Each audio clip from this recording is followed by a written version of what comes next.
2, 1. Live when you're ready. All right, everyone. Thank you for showing up to our talk tonight. We have another guest speaker here for our Faces of Physics speaker series. So tonight we're hosting Dr. Cheng. I want to say a couple thank yous, especially to our speaker for donating her time tonight. I also want to thank the organizers of this speaker series, and that predominantly this semester has been Eli Williamson and AJ Messinger. They have done a fantastic job reaching out to speakers and connecting with speakers and organizing everything. So I really want to give a shout out to those two students. They've done a very great job with this speaker series so far this semester. So I also want to thank the physics department, the College of Science, and Marshall University. They're always very helpful for anything that the SPS student group does here, the Society of Physics Students. So I definitely want to thank them. I also want to thank the American Institute of Physics that has helped sponsor this talk series in the past, and also the current sponsor of this series, which is the NASA West Virginia Space Grant Consortium. So Marshall University has about 9,000 undergrads and about 2,500 graduate students. So in the physics department here, we have a department that has 4 active researchers in research. So we have areas of research from water filtration to condensed matter physics, solar cells, gravitational waves, and theoretical condensed matter physics as well. So we have a couple different tracks for students that cover sort of a wide range. We have the pure physics degree where there's lots of electives. So you can choose a minor in another field. We have applied physics track, we have a biophysics track, a medical physics track, and the newest track, which is a medical imaging track. In our master's program, we have 2 master's degrees, one in pure physics and then one in physical and applied sciences. If you're interested in what you hear a speaker talk to tonight, I'm sure she would be happy to reach out afterwards and address any questions you have. If you have any questions for me about the physics department at Marshall here, reach out to me and I'll be glad to get you answers. And if I don't know the answers, I will put you in touch with somebody that does. So my email is mcbrides@marshall.edu.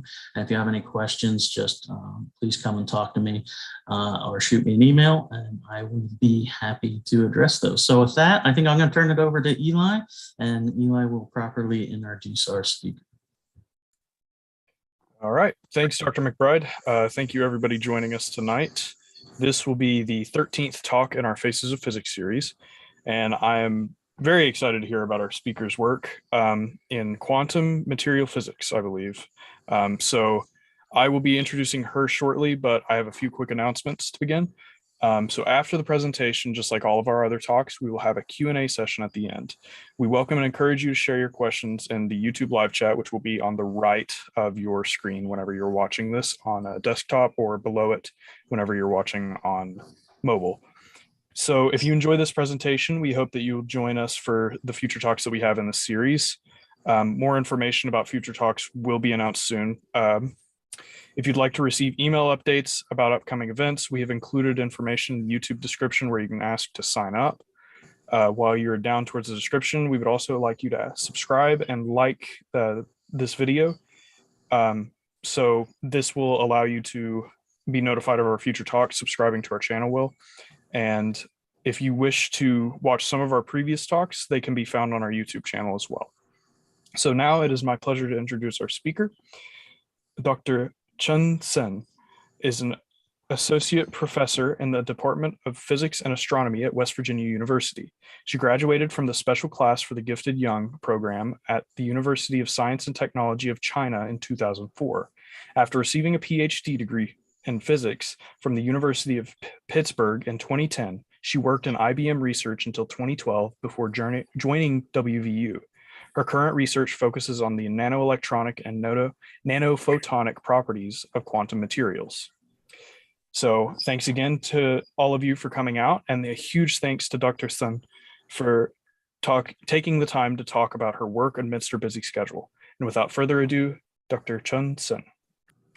All right, thanks Eli for the wonderful introduction. And let me share my screen. Hopefully it will work well this time. How does it look?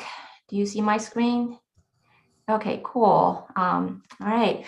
And well, I would like to thank Organizer again from my perspective. It's really refreshing to be able to stream a talk online during this pandemic time, sitting at home and delivering my lecture most of the time through Zoom. But this is the first time I was able to actually have a live streaming on YouTube. So it's very exciting for me.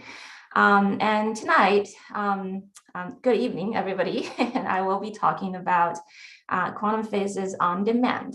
And this is basically based on some of the work my own group has been working on over the years. And hopefully you would enjoy. Let me get started. Okay, so, well, here's a quote. I think this is the attitude we human beings like to take more often than what we would like to admit. The desire to control is basically embedded in our bone. At least this is the attitude I take when I'm dealing with my husband. Well, some of you might think, well, we're not that awful, but then if you go through your house, and these are the things you will see all over your walls, right? Some type of switch, which you can use to turn light on and off, some kind of dial control. You can perhaps to crank your oven a little bit hotter or a little bit cooler. Yeah, so believe me, you want to control. You are one of us.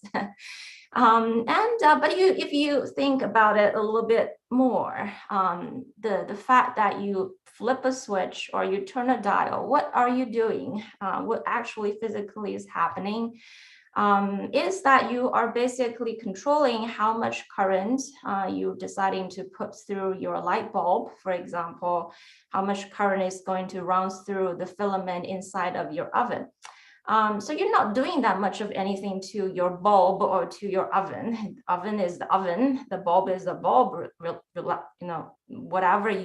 how many times you crank the switch, they're not going to change. You just basically have a choice over how much you want to use it, how heavily you're using it.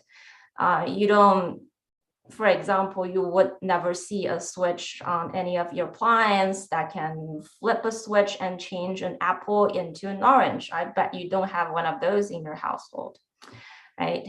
But the fact that you don't have that in your household doesn't mean that we can do it. I'm not talking about apple and orange today, but something quite toward that fact. Now, some of you, especially the younger generation, might say, oh, I don't think what you said is quite right. It might be a fact that I can't switch an apple to an orange, a physical apple to a physical orange, but I can certainly do that in my video console, right? I can generate a gazillion amount of different pattern of images. My Super Mario can jump through thousands of barrier under my on-demand control, right? So how do you explain that? Well, of course, there's explanation. And you're right. So I have to give you that. There's something inside of your video console, your computer. They're doing something a little bit like turning an apple to an orange. Not quite like, but I will explain that in a little bit. If you have something you can afford to tear it apart, and let's say you have an almighty eye that can allow you to zoom in indefinitely for any of the electronic device. You zoom in and you look, you'll find out they are put together by millions of very fundamental little units, such as the one that I have illustrated on the right-hand side. This is so-called a field effect transistor, which is absolutely the basic of any modern electronics that we are using right now. And it is quite simple when you look at the structure of it. It has three essential electrodes, the source, S, the drain, D, and the gate, G. Now, what you are measuring, what you're reading from this device is the current that flows through the source and drain. But this does something different than your bulb. The bulb, when you want to drive more current through it, what you do is a brutal thing. You just turn up the voltage by driving it harder, then you allow more current to flow through. Now, transistor doesn't do like anything like that.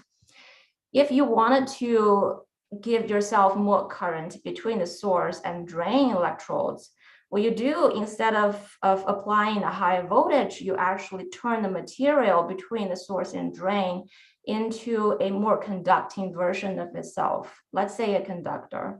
When you want to shut down that current, you turn the material between the source and drain into an insulator. So you don't play the game with the voltage, you do something to the material itself. And you do this by changing the voltage bias you apply to the gate. So the gate doesn't directly carry any current, it just generates an electric field. That's the name, field effect transistor.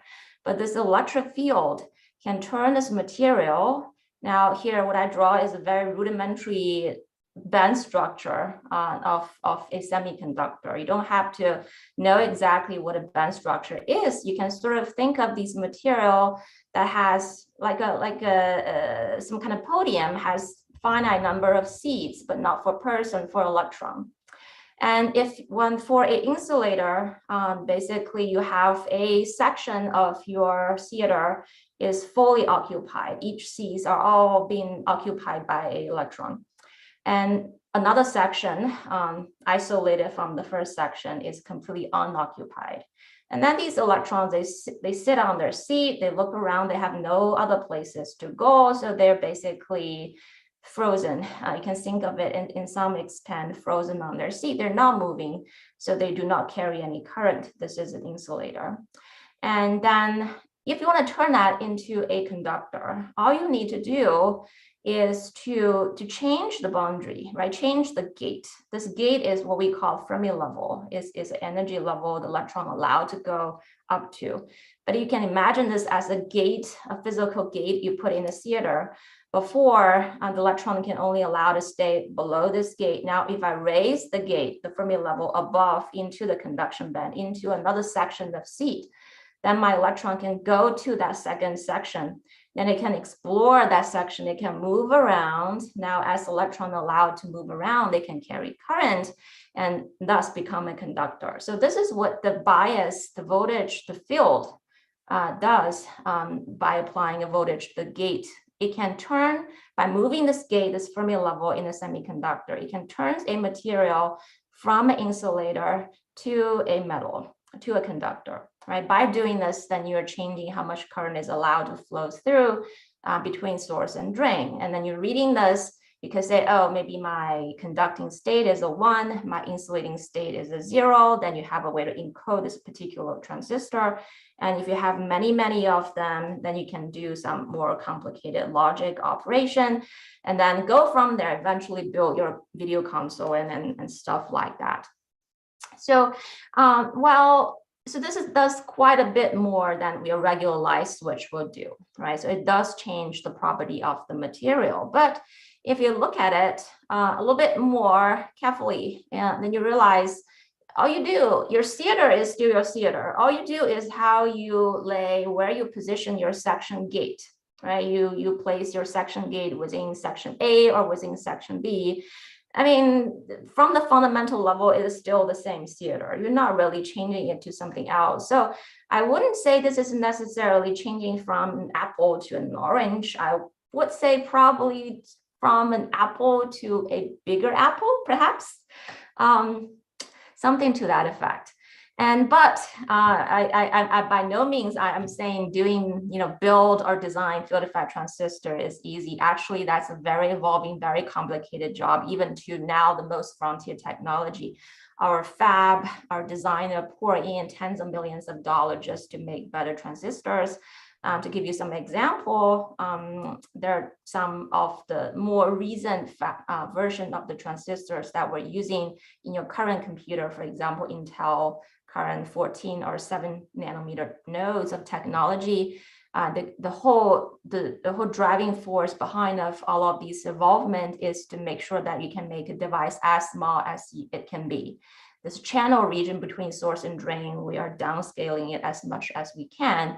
And that's why that people are coming up with smart geometry design such that even when the channel becomes small, you can still gain as much of a control as you can. So we're doing this control freak thing in a much larger fab level.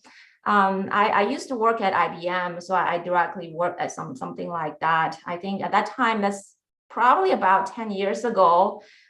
We are working on the beginning concept of gate-all-around structure. Of course, now these are about to go into final employment in commercial product. To give you some idea of what the actual device might look like, these are scanning electron microscope image of the actual device. The bottom is showing the cross section of the channel surrounded by gate. This is the AMD 7 nanometer node device. 7 nanometer usually means something not exact, but by order of magnitude measures the pitch between adjacent devices, one way to think of these numbers. So each of those darker region, if there's a channel, then the pitch between them is something on this order. So around 10 nanometer, that's how small they are. 1 nanometer is 10 to the order of -9 meters. So that's 9 order of magnitude smaller than this, right? So you give you an idea how tiny they are. But this is just the very front end. The actual device that we're using, fermion conductor chip, has many more layer of fabrication. So at the very front end, this FE layer is basically the bottom image. And then you have many layers of metal contacts and eventually lead to something. And believe me, even this is much larger than the front end, this is still not something your eye can see. You still need a very good microscope to be able to look into structure. So this business of building field effect transistor is very exciting and still has a lot of room to go forward. But it's great and it's generate a lot of revenue you're using right now. But keep in mind that all it does is it's switching the Fermi level at the core of it. It's changing the apple to a bigger apple. It's not turning it into orange. And what I'm going to tell you about is, as a matter of fact, we scientists can do something beyond this. We can turn an apple into an orange, into something completely different. Okay. And of course, in order to do that, to control, you need to have your tool.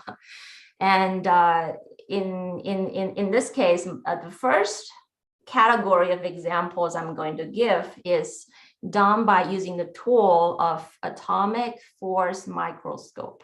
So AFM is acronym, atomic force microscope. Now, atomic force, what is atomic force? That means when you put a molecule or atom relatively near to each other.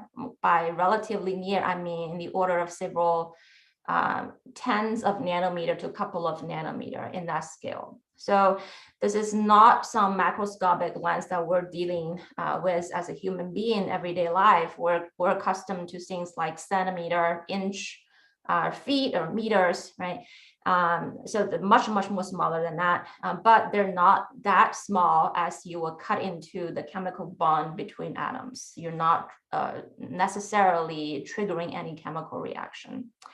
So that particular couple nanometer to several tens of nanometer scale, the interaction between atom or molecules, these are usually referred to van der Waals force, and these are the force atomic force microscope is sensing. And how do we do that? By building very tiny probes. So what you see in this very cartoon illustration, this is the very end, what possibly could be happening at the very tip end of atomic force microscope tip AFM probe. And on the right-hand side, I give you some image or photo of the actual thing that we're using in our lab. The top is just a photo, it's a regular photo, of course, taken with a particular good camera that can zoom in quite a bit. These two tons looking things are the end of a tweezer. I think a lot of us has worked with tweezer in hospital, in lab, right? The thing you use to pick up stuff. And this is a very tip of a tweezer. And what is picking up is a chip, is a probe chip. So what you're seeing, the structure is already quite tiny. I would say that it probably has a length of 1 or 2 nanometer, millimeter. It's very delicate pickup, you have to be very careful. But this is not a probe. This is not probe. Now I want to guide your attention to this tiny needle-like extrusion at the very end of it. And this is still not the probe. This is also called cantilever. And if you zoom in using scanning electron microscope to look at the cantilever, this broad portion is a cantilever that's usually has a dimension of a couple of micron to several tens of micron. Micron is 10 to the minus 6 meters. And then at the very end of the cantilever, finally, you have your probe. So this thing that's pointing upward is your probe. And when you are ready to use AFM to measure something, basically you are measuring the interaction between this tiny probe. This probe has a radius of curvature around 15 nanometer, typically 15 to 20 nanometer. We use this tiny probe to interact with materials and to get information out of them. You might wonder, why do I need that tiny of a probe? Well, first reason is when it's tiny, I can get a very localized information. So each pixel I'm measuring basically reflecting about several tens of nanometer size of a pixel on my sample. And I can scan my probe in a two-dimensional type of way. And then each pixel is, let's say, 10 nanometer. If I scan 500 pixel by 500 pixel, then I image a 5 micron by 5 micron region. And within this region, I know each pixel what exactly is happening. This is why I need a very tiny probe. And later on, I'll also show you how these tiny probe can do other than generate a beautiful image. They are fantastic probe tools for measuring things like how does my sample surface look like in a nanoscale, or what is the energy, electrostatic energy profile on my sample. They have a lot of usage in measuring, but today I'm going to talk about the flip side of the coin. How do I use this tiny probe to control the property of the material? So how do I use AFM as a switch itself? Okay. So it, of course, when you have tool, you have to have a proper platform, and my platform is a proper material. Not every material can be switched. Some of them, it's very difficult. And here, the first example I'm given is based on a material called vanadium dioxide. So you have one vanadium atom, two oxygen atom, you put them together, give you a compound. And you can grow a fantastic single crystal of them. You can grow great thin films of them, but different methods. And the sample I work with is a thin film. So these are a film with only 30 nanometer thickness, grow on some kind of substrate, single crystal substrate. And now, so on this material, what I can do is what I illustrated here. This switch is indeed switching this material between drastically different band structure. And again, I'm not going into the detail of how to explain the physical principle behind how each of the band structures form. But let me just say, by flip a switch using the AFM, I can turn this into a mod insulator, which, well, you see there's a bunch of seat area above the gate, a bunch of fully occupied area below the gate, to something there's only one seating area, and it happened to be the gate is in the middle. So I'm changing the structure of this theater, right? I'm going from two zones of seating now to just one, in the very rudimentary level of thinking about it. There's something I can do. How do I do it? There are a couple of ways, actually. And the first method illustrated in this slide is I'm doing the most brutal way that people can think of, by force, mechanical force. As I mentioned, the AFM probe is very sharp, right? And if you want to stab somebody or something, right, of course, you would choose something very sharp. I'm not advocate for violence because I'm treating just regular solid state samples. But the same methodology. My AFM probe is very, very sharp, much more sharper than any weapon you can find nowadays on market. These has a radius of curvature just a few tens of nanometers. So when I press it down, I don't have to apply much of a force. Actually, the force I'm applying is just nanonewton. tiny. You won't even feel it. It's much more orders of magnitude lighter than, you know, the summer breeze on your skin. You won't feel it, but the actual pressure I can generate on the sample surface is enormous. And by doing this and generate this force, I give a strain to the material. Then what I can do is I change something originally looked like this. The blue atom is vanadium, the red is oxygen. Original structure, the vanadium separation, they form a chain. If you think of the vanadium atom, they form a chain and they are equally spacing. So the separation between you to your left-hand side neighbor and to your right-hand side neighbor, these are all the same. There's a very uniform chain. But as I press down with my AFM probe, I change the structure into a dimerized structure, and indicating by these different color of arrow. If you look left, your left-hand side neighbor lives closer to you comparing to your right-hand side neighbor. So this is what I call a dimerized structure. So I introduce a structural phase transition, and as a result, they give rise to a drastic difference in the electronic band structure, the seating distribution, electron seating distribution in the theater. And I can measure this. There are different ways of measuring, and in below, it's basically I'm measuring by light scattering. This is near field light scattering. Basically, this is a method I can measure the light scattering from the surface of the sample with a nanoscale resolution. Also, actually, this is a combination between using AFM and light. If I don't have time to explain in greater detail, but if you're interested, feel free to send me an email. I can tell you all about it. So this is one of the instruments I like the most in my lab, combining light with AFM. But we can measure it and see this actual phase transition. So this is by force, just force. I can do the same thing by a different method as well. And this time I do not need to apply force. And as a matter of fact, I do not trigger that structural change either. I do something different. I do this by inject iron. Now, AFM tip is very sharp, so I can stab the sample real hard with a little bit of force. But I can also do something else. I can apply a giant field with just a few volt of bias. Imagine this. Now, the separation between the probe and your sample is only a couple of nanometers. So if I only apply a voltage of 1 volt, which is a fraction of what your regular battery can output, very little bit, you know, it's definitely not going to zap you. You won't feel it. But over this distance, the electric field is voltage divided by the separation, you know, generally.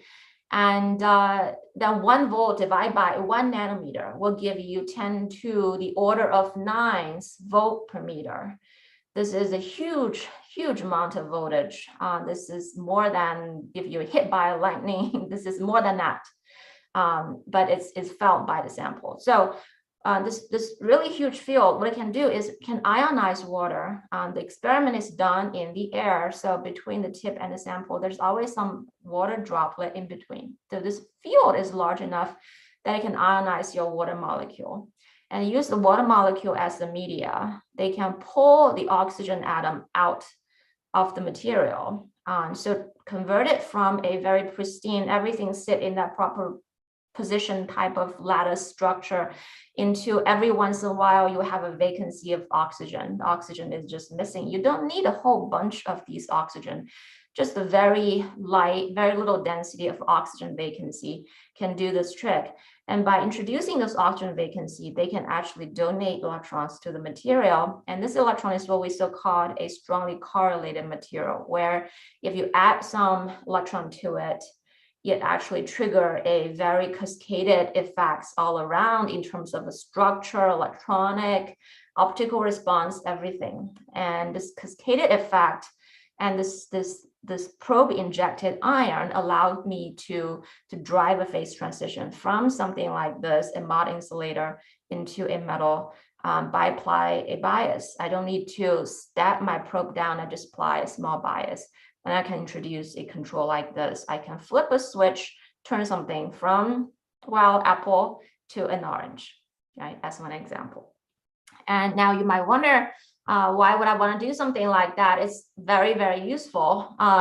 If you look at any circuit board opened up, right, or the previous transistor you have looked at, They're made of different material. Whenever you need a conducting channel, you use metal, for example, copper or similar things. Or whenever you need to insulating something, then you have some sort of glass, quartz, silicon dioxide, for example, right? So each of device would need to be made by many different type of materials and very complicated fabrication process. It's very hard to lay these material in the proper way.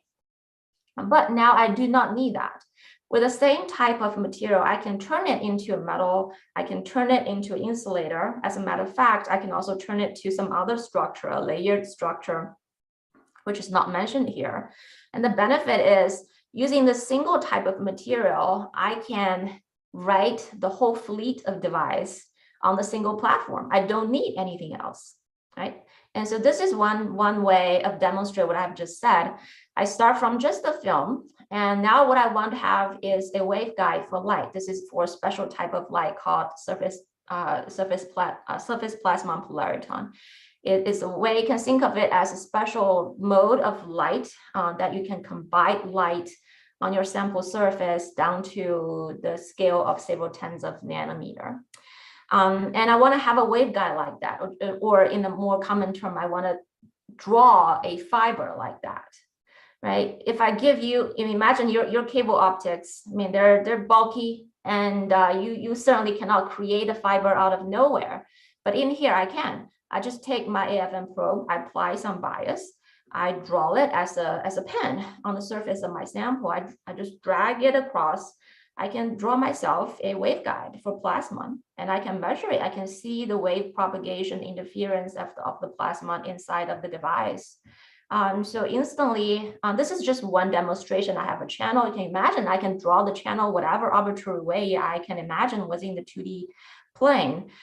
So if I want to guide the plasmon to any place within the sample, I can do that. And this is a freedom I have by being able to turn the material from insulator to a metal, something from orange to an apple, right? And some other example along the same line, I can use it to selectively do things at different locations, right? You might have, I think every one of us will have those beautiful Christmas lights, many light bulbs, and you will have individual switch to turn this one on, that one off, and give you some pattern. And I can do that in a nanoscale, and without needing to feed out these cables for individual light bulb at all. What I've shown here, those gold structure in orange color, two cubical stuff, not cubical, rectangular structure, mating each other with a very narrow gap. This is a resonator. So when you shine light onto it, it's supposed to deliver all the energy in the gap, like an antenna.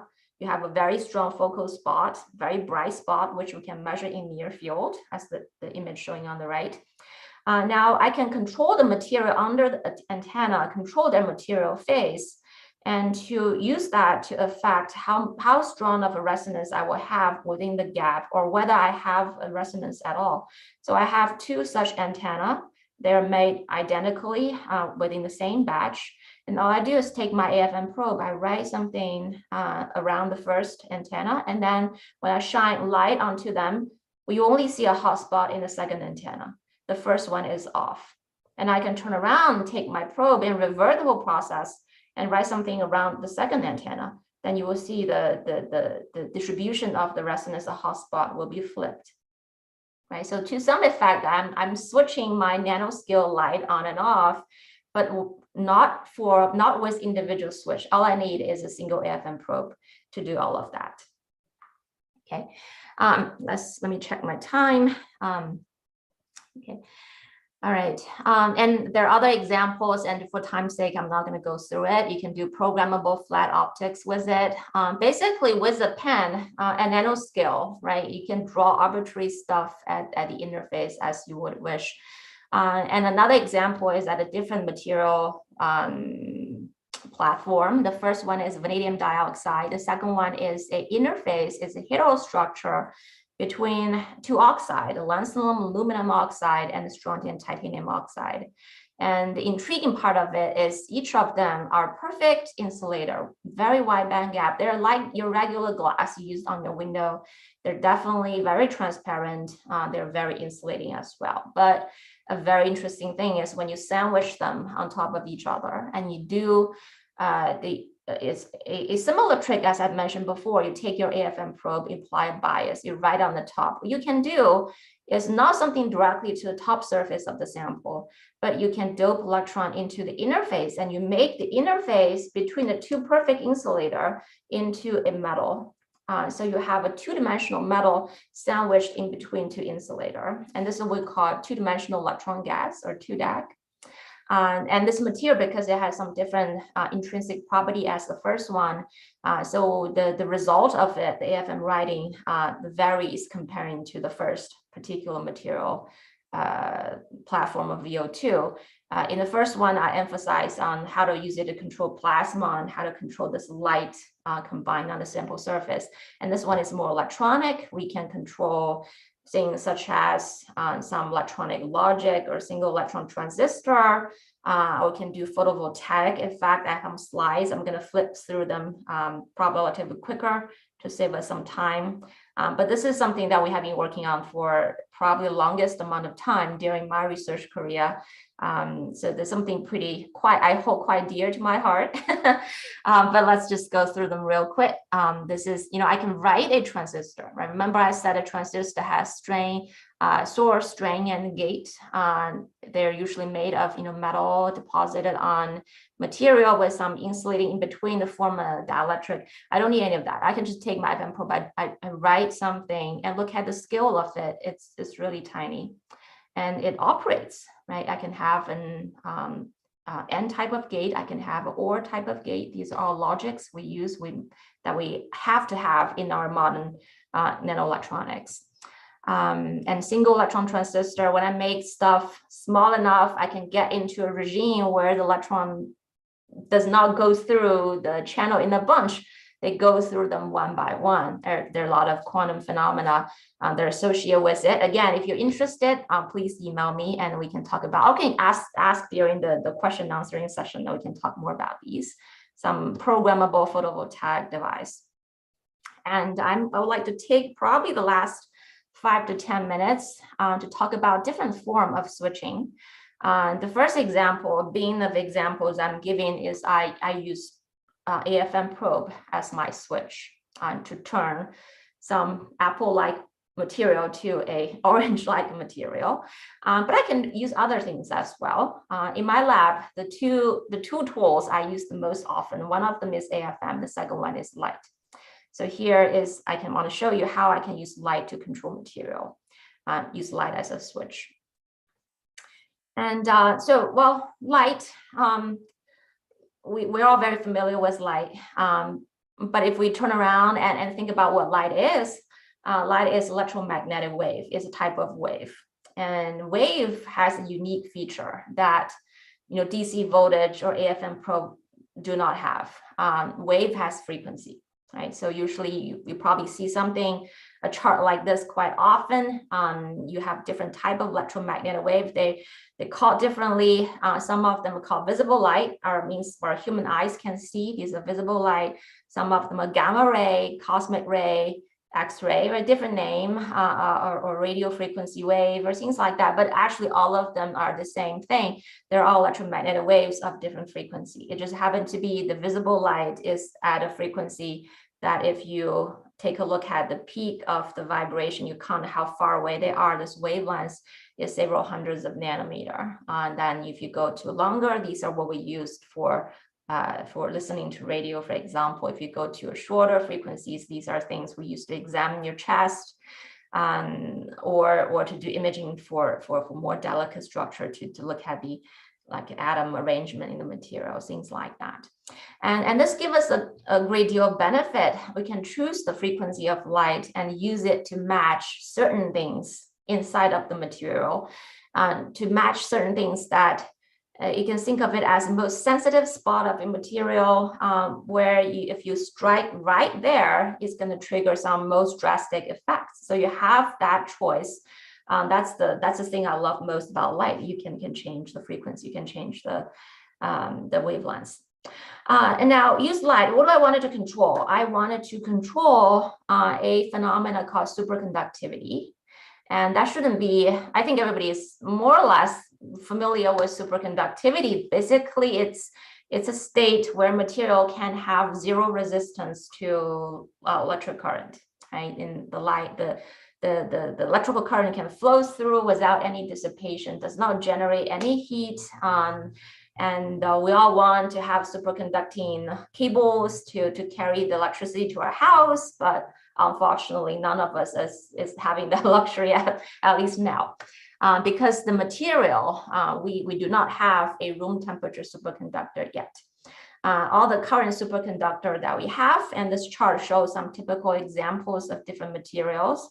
Most of the early age superconductor are single element metals. They have a so-called critical temperature TC below 10 Kelvin. Our room temperature currently is around 300 Kelvin. So 1 Kelvin degree is the same as Celsius degree. And then you count from now and go freezing down 300, almost 300 Kelvin, like 290 something Kelvin down. And then you can turn these metal into a superconductor. But room temperature, they're just normal metal. So we cannot use them to carry electricity without dissipation. And over the decades, scientists have invested huge amount of effort to find material that can have a higher TC. And so far, the record we're having is somewhere near room temperature, very close to room temperature. But these are actually gas. These are gas under very high pressure. They're not regular solid state material. You have to treat them with a huge amount of pressure to be able to see the superconducting effect. So they're not really that practical. The solid state superconductor, the highest the TC that we have is somewhere here around 150 Kelvin. These are usually copper-based oxides. And a lot of other things. The material that I will talk about is a different family, is ion-based superconductor. This is a newer family of material. They're made by not copper, but ion, and with other elements is a compound. And people recently has been able to push the TC to somewhere approaching 100 Kelvin, not quite there. And a couple more words about superconductors since I'm talking about it. One way to understand why superconductors are superconducting is that to think about these two kind of pattern of how electrons do in these material. In normal metal, you have a lot of electrons in them in the metal material, but they do not agree with each other. They do whatever they want to do individually. And as a result, they bump into each other, they bump into the atom. These are what cause dissipation. In the superconducting state, the electron form what's so-called Cooper pair. Two electrons will bond together, and each of the Cooper pair will form in a coherent state. So although there are many Cooper pairs, they do things in the same way, in the same pace. So when they march in the same pace, they don't cause any dissipation. That's why there's zero resistance. Just a picturized way to think about it. And as I said, why my goal is to control a superconductor, one of the ion superconductor family, and this is a very special material. It's a layered material, so it forms the sheets of two-dimensional form of atoms, and between the sheets, interactions relatively weaker. That's what we call it 2D material, and it does something very special. If you look at the bulk of this material, ion selenide, you grow a single crystal of it, and then you measure. You'll find out this is a phase diagram. You don't have to pay attention to all of the detail, just the blue zone here indicating in which domain is the material superconducting. And you can see the top of the dome is aligned up with a 10 Kelvin. So the TC of this material in the bulk is below 10 Kelvin. It's not very high. But when you grow just a monolayer, just one layer like this, on a oxide, strontium titanium oxide, an insulator, if you grow on it, and instantly you can improve the TC to something close to 60 Kelvin. This is when we're measuring the band gap opening, indicating you're going to the superconducting state, and you can see below 60 Kelvin, your band gaps start to open. This is superconducting band gap. So that's a very big difference, right? I mean, bulk below 10 Kelvin, monolayer film on some specific substrate, 60 Kelvin. It's a very big difference. Usually it say more is better, but in this case, definitely less is better, right? Having just monolayer bump the TC by so high. And what we actually managed to do is not just to settle, say, oh, can have a higher TC, but what we find out is by shining an ultraviolet light, this is just below, the frequency is higher than visible wavelengths. You can't see this radiation, 3.5 eV is shorter than blue light. If we shine that light on the material with a very weak amount of light, basically just several tens of microwatt per centimeter square, this is lighter than your weakest bulb will be orders of magnitude stronger than that light. But as long as you do this, you can change the TC. You can, for example, originally you have a TC of 24 Kelvin. By a little bit of the light, you can raise it to 30 Kelvin. So that's something very magical. And to understand it, I will tell you our conclusion, or at least our version of we think is what's happening, is the following. Basically, your light comes in, it's actually exciting the substrate. It generates a lot of electrons and holes, and the substrate is a very strongly correlated material. Any extra electrons like to couple with the atom vibration, what's so-called phonon. And this phonon vibration, this atom motion, will be polarized, stabilized into a form of distortion at the surface of the substrate. One way to view it is when I shine my light, somehow the titanium atom in the substrate moves out a little bit. And because of that, the film grown on top will experience that displacement of atom. Then this outer motion of the titanium will change the bond angle between selenium, iron, selenium in the superconducting layer. And this angle is critical for the bonding of electron to form that Cooper pair. That's why I can use the light to tune my superconducting transition temperature. And use that, I can switch the sample between a superconducting state, zero resistance, right? And between that and a normal state with a finite resistance, with a light pulse. Of course, light pulse in combination with a voltage pulse. I can do this, I can keep switching this material between these two states on and off and indefinitely. So while this in some sense, I have realized a switch, I can turn something between a superconductor and a normal metal. Nothing is more apple and orange than that. Hopefully you agree with me. Okay, all right, I think I'm doing well on time, and this is end of my talk, and I would like to first of all acknowledge the funding agency, which give us the support to allow these research to be carried out, and also my group of students, postdocs. I start hard work, then make these results become possible. And I would like to thank you all for your attention and to stay with me through this live events. And now I'm ready for your questions. All right. Thank you very much for that talk. That was really interesting stuff. I'll give a second for the questions to start coming in through the live chat here. I actually have a few questions myself, if that's okay. Sure, yeah. Okay, so last summer I did a research with one of the professors in the biochemistry here at Marshall, and we use an AFM. So I got to have some experience with that. We were doing scans on DNA origami. I don't know if you're familiar, but kind of a question that I had in the back of my head whenever you were talking about the phase changes due to mechanical pressure. Can any AFM be used for this? Yes. Well, any AFM will apply a force. If you think about it, AFM can measure because it's applying some kind of force, right? So there's always double blade sword, and you have to generate some force. The question is the magnitude, how large the force is. For example, you were measuring the biosample. We all know how fragile they are. DNA streams, when you're folding them, you want to be very gentle. So I bet at that time you're using the probe was a very soft cantilever, right? This Yes. cantilever holding the tip.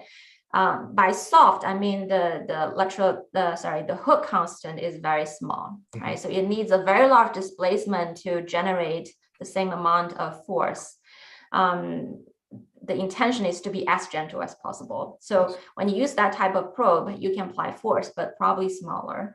And the type of probe that I use, I will choose something stiffer. So when it's pressing down, the same amount of displacement will actually give you a much larger force. It all depends on the type of system you work with, what level of force is most suitable, et cetera, et cetera. But I mean, keep in mind, this is just tiny AFM probe. Usually it's sharper, but then it's more fragile. So if you apply too much of force, the one that ends up broken is always the probe itself. So you have some leeway to play.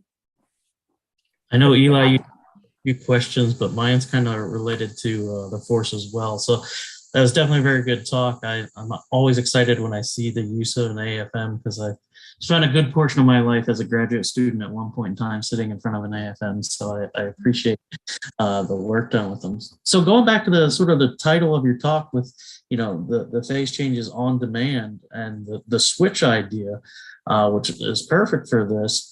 Have you looked at the other way around by applying that shear lateral force with the AFM? Can you turn this effect off by just reversing the lithography pattern for the force of the indention in the material? Can you actually revert the structure back? Same sort of thing. Yeah, right. It's a very good question, right? The part of being switches, you can switch it back, right? And in this case, it's reversible process. I'm turning things back not by another form of force. Actually, by the fact that I withdraw that force and then lower the temperature, and then the system will by itself spontaneously return to the ground state. So in this case, it's literally like the state I'm generating with AFM probe is a metastable state. It's not something the material wanted to sit in indefinitely. So when I withdraw my external perturbation, this will go back. I don't need to do extra to turn it back. Unlike the inject of iron, I do have to take it out in order to wipe things. But what you've mentioned is true. The AFM probe can definitely generate different direction of force. I just press down the dominant form of strain. It would be a compressive type. But you can generate tensile or shear type of force by drag and take advantage of the friction force between your tip and sample. Actually, we also use the friction force as a probe to measure material, because depends on their structure, how they bond with the probe will be different. It will change how strong the friction force is. And there is also work to use this dragging force to turn ferroelectric material to change the domain orientation and things like that. So you're right, that definitely will allow you to do a bunch of other type of things. Yeah, it's a very useful knob of control what type of direction of force your AFM probe can exert.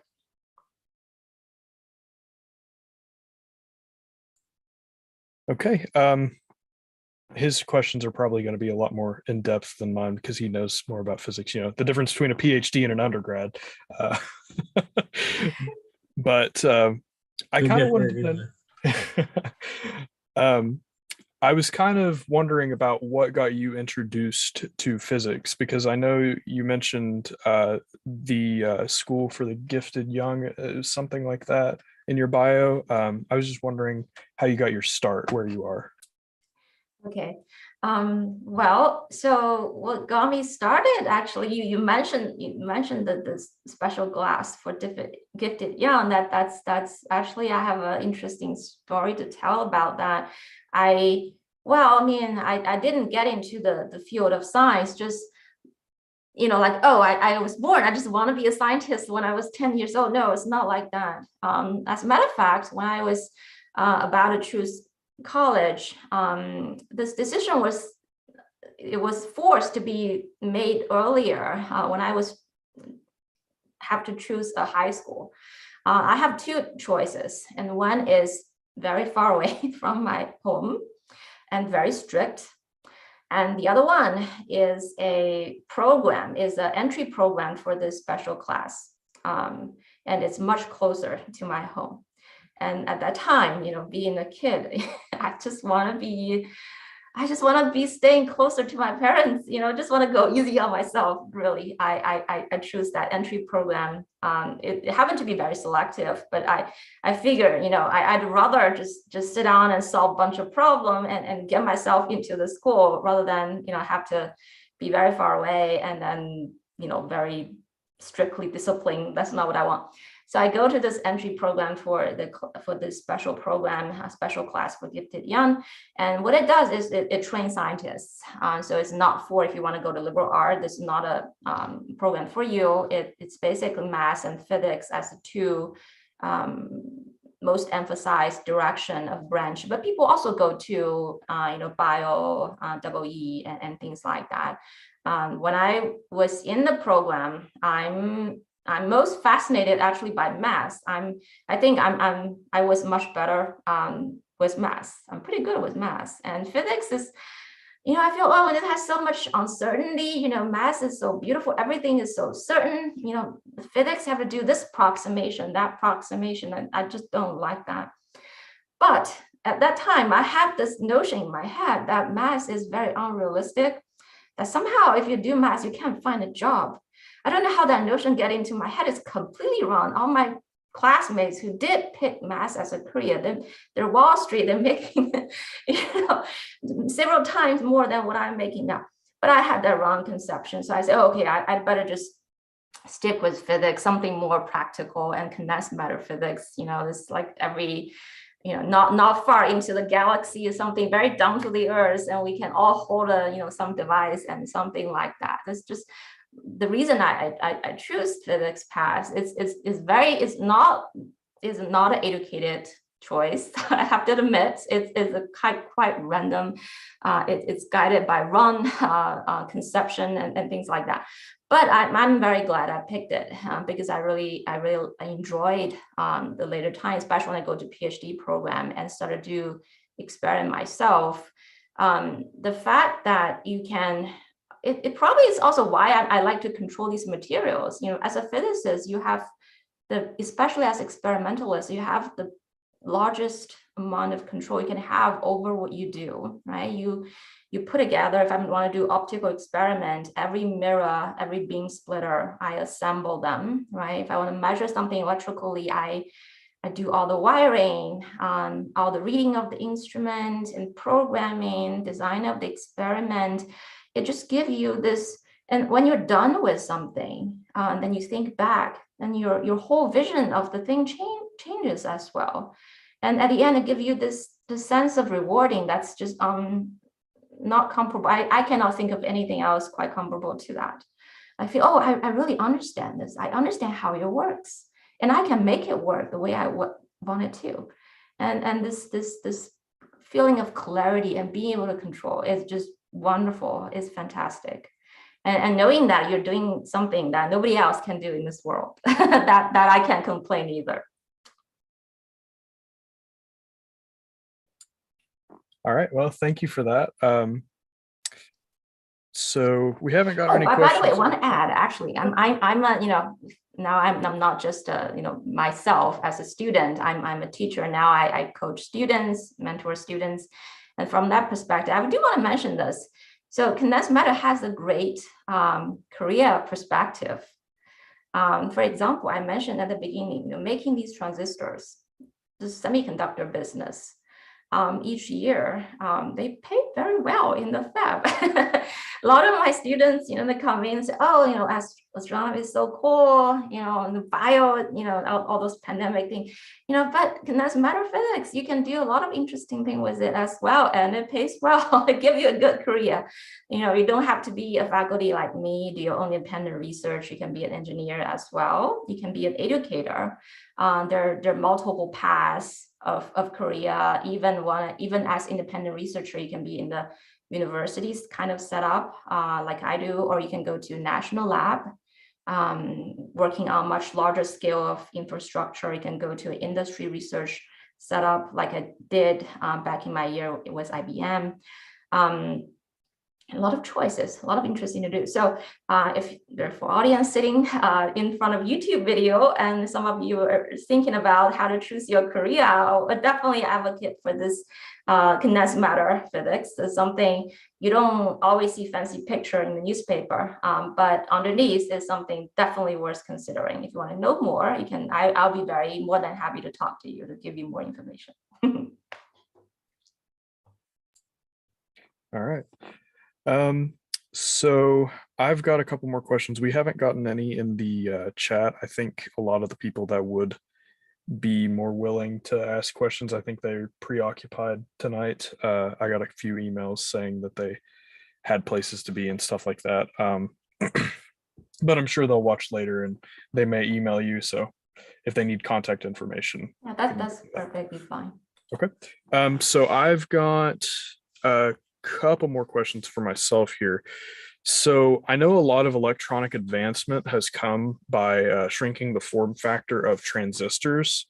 Do you think that these quantum phase changes on demand, is that something that you see in the future being very useful for shrinking the form factor even further than what has gotten to at this point?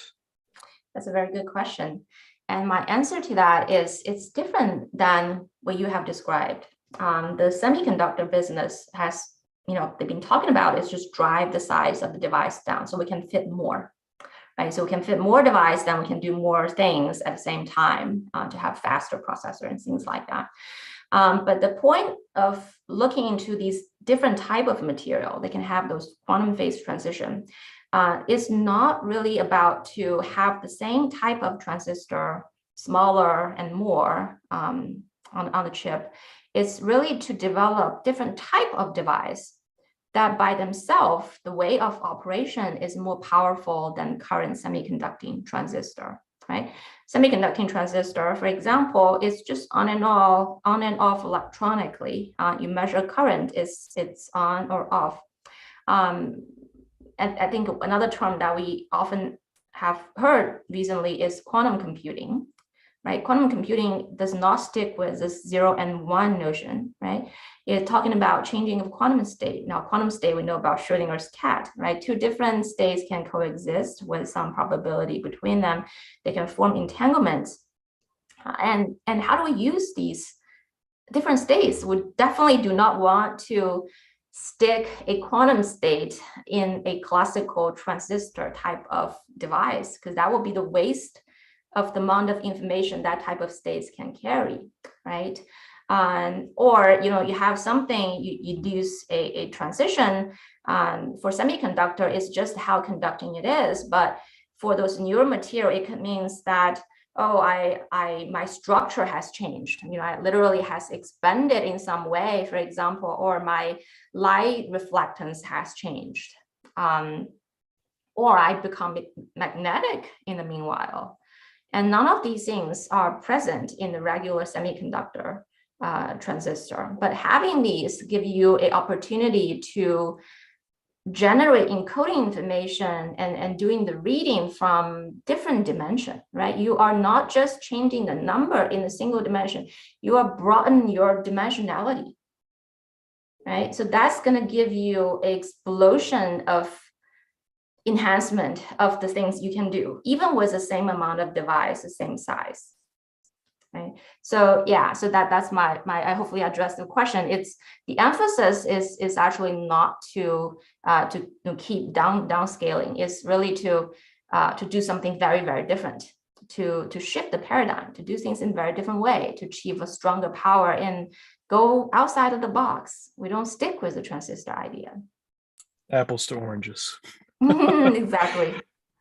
Okay, so I've got one more that I wrote down here, and this is kind of delves in a little bit to science history, because I'm going through a class right now that deals a lot with that. I know that a focus of alchemy, which later became chemistry, was turning dull metal like lead into precious metals.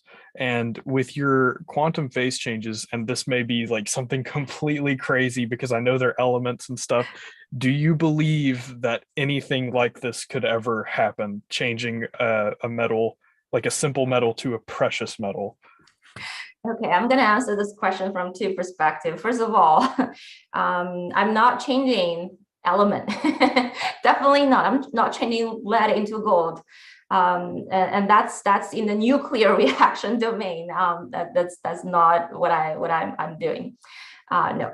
But from different perspective, right? What is lead and what is gold? I mean, alchemy mentioned, I don't think they just say, oh, I just want a gold. Something being called gold is what I want. They wanted something precious, right? Something worth money, valuable. That's what they want, whether it's gold, platinum, what have you, as long as it's worthy. So from that perspective, yes, definitely, right? And I think at ancient time, gold is precious because it's difficult to harvest, and you can make those beautiful jewelry, right? That's why it's precious. You know, diamond is another example, and if you read news, there are always these interesting things about diamond. They're actually not rare. We have a very abundant storage of diamond on Earth, but they're so expensive because it's purely a business strategy, right? It's intentionally make it expensive. But there are other things that are really valuable for a reason, right? For a practical reason. Some of the things, for example, if you have a material which is a superconductor, right, it's going to be very useful. You don't just dig out a chunk of superconductor out of any mine. You do not. They are very rare. So if we talk about rarity, they are more valuable than diamond. They don't dazzle, but if you can manage to have superconducting at room temperature, you can build a device. It's going to be the fastest and lowest energy consumption. And if you can make something like that, you're going to be a billionaire is quite an underestimate, right? Imagine somebody say, oh, I can build room temperature superconducting circuits right now. And you are going to be the richest person on this in this world, right? So that's valuable. Yes. And what we're doing now, of course, I'm not turning something into commercial application just quite yet. I'm, doing the incubation of that to show the possibility. But one day in the future, hopefully not too far off, we can do something, right? Something can be turned into actual device. They have commercial value. So in some sense, it could be, think of some kind of alchemy to turn something of very common to something very useful, valuable in technology. I really like that answer. That was a really good answer because, my question was more superficial, but I really liked the way you answered that. Well, I like the angle of the question. It's a great question. Yeah. Okay. Well, I think that will be all for tonight. We haven't got any questions in the chat, so would you like me to put your email in the description of the YouTube video? Yes, please. People? Okay. Yeah. Cool. I will get that taken care of, and I guess I'm going to go ahead and end the stream. Thank you to everybody that came out to watch tonight, and especially thank you, Dr. Sun, for thank you for donating your time there. So I just That's want my pleasure. It's It's a great chance to talk and being streamed on YouTube. I love that. I will go and check my own talk in the after you're done. Yeah, that's what I'm gonna do the first thing. Alrighty.